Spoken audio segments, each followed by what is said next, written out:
ستانوم پزرک ماتشو به باغ که دیور و قدمونه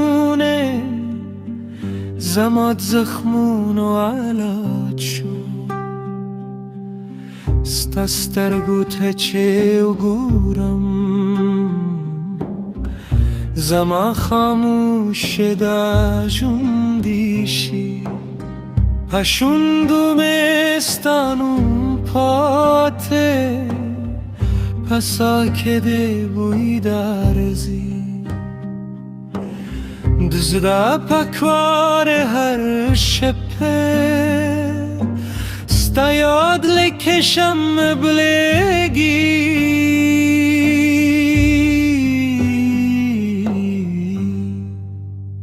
دانار دانو کیسه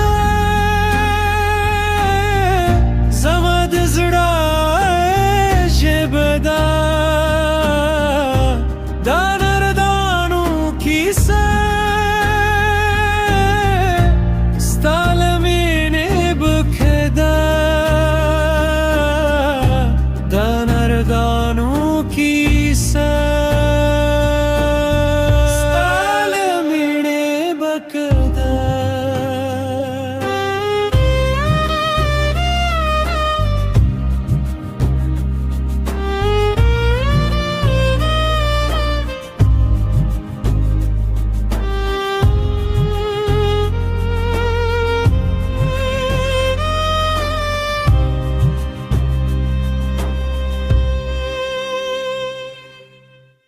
باران پلم دلکم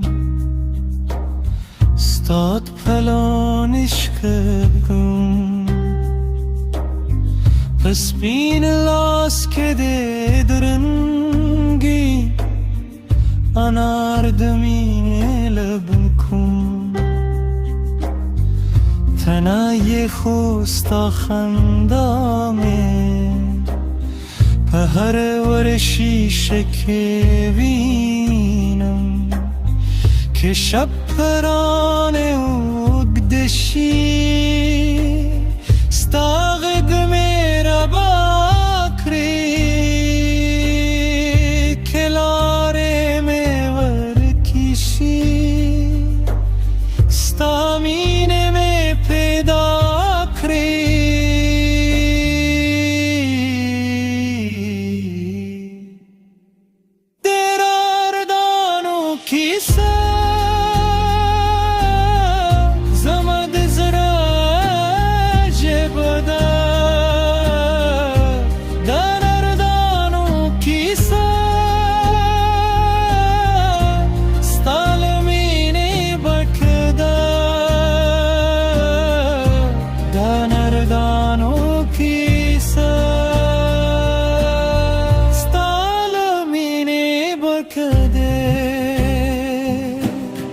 که تراشی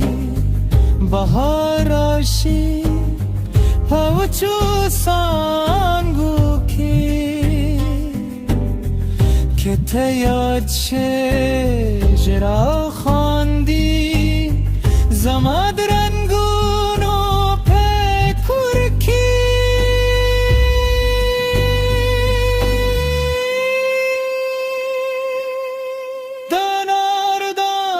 کیسه زما دوزره جبدا